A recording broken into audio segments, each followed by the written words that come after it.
Il y a un moment qui est particulier où l'équipe fait souvent appel à moi. C'est quand une personne qui a été gravement brûlée au visage doit se regarder pour la première fois dans le miroir. C'est un moment qui est très important. C'est souvent un moment qui marque à la fois la fin et un début. La fin de ce que la personne connaissait d'elle, puis aussi le début d'une nouvelle identité. Donc, la personne doit apprivoiser son nouveau visage, doit apprendre à vivre avec le regard des autres aussi. Donc, c'est souvent un choc pour eux de se regarder une première fois. Ce qui est particulier avec les brûlures graves, c'est que la vie peut basculer vraiment en un claquement de doigts.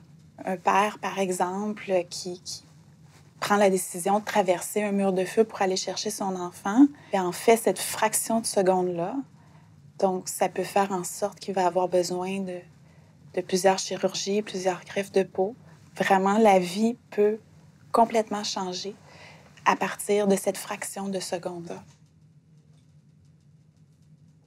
J'entends souvent la détresse des gens qui disent « Mais est-ce que ça va être encore mon mari que je vais retrouver? » Moi, je leur dis « Mais oui, mais il va être différent.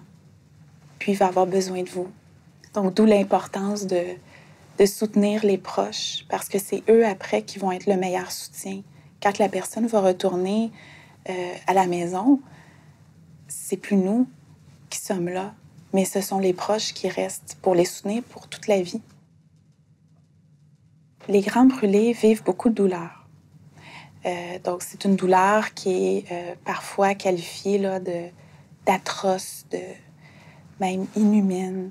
Les gens vont dire que c'est comme un enfer sur Terre.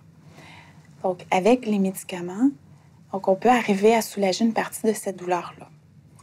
Mais il faut d'autres moyens pour arriver à soulager la douleur. Grâce à un don de la Fondation du CHUM, l'an dernier, pour Noël, on a eu un très beau cadeau. Ça nous a permis d'avoir une station multimédia à chaque chevet de patient. C'est à la fois un téléviseur et un ordinateur où ils peuvent se connecter aux réseaux sociaux. Donc, ça leur permet vraiment d'être en contact avec les gens qu'ils aiment. Tout de suite, dans les premières semaines, quand on a eu ces stations-là, les infirmiers ont remarqué que ça faisait une différence au niveau de la douleur. C'est comme si ça donnait une forme de répit. Donc, pendant que les gens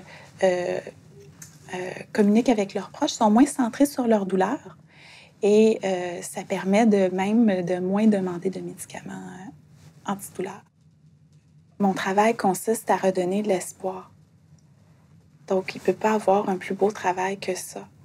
Je pense que pour aider les grands brûlés, il faut aimer soi-même beaucoup la vie pour être capable de leur transmettre cette vision-là. Donc, je pense que c'est ça mon secret. Donnons-nous le meilleur de la santé.